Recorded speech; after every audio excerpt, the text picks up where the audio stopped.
गजानन महाराज पालखी जालना शहरात येते घोगरे स्टेडियम येथे प्रभाकर 9 मध्ये कशाबद्दल तयारी करण्यात आलेली आहे?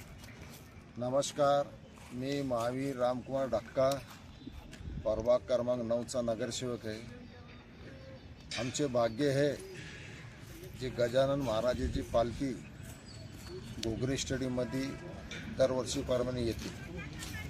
यावर्षी मी स्वतः मोरम टाका लागलो. इथं महापालिकेतून स्वच्छता आमचे मंगेश आणि पाटोळे SI हे इथं युद्ध पातळीवर काम करत आहे.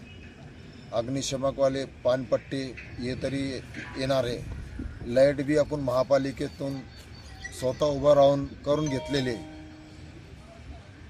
सर्व जालना शहरवासियांना आव्हान करतो, उद्या गजानन महाराजांची पालखी येणार आहे. सगळ्यांनी तिथे येऊन दर्शन करून एक सहकार्य करावं और लाभ घ्यावा, जेणेकरून आपल्या प्रभाग 9ला गजानन महाराजांची पालखी येत आहे. एक आपल्यासाठी एक आनंदाची गोष्ट आहे.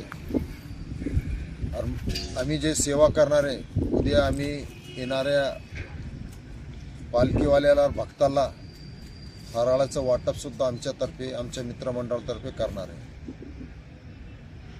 या ठिकाणी टॉयलेट असेल किंवा ह्या कशा पण तयारी करण्यात आलेली भाविकांसाठी? महापालिकेचे टॉयलेटचे दोन्ही व्हॅन इथं लावण्यात येणार आहे. लाईटची व्यवस्था आहे. अग्निशमकची बी गाडी इथं स्वच्छता पाणी मारून चांगलं करून घेणार आहे.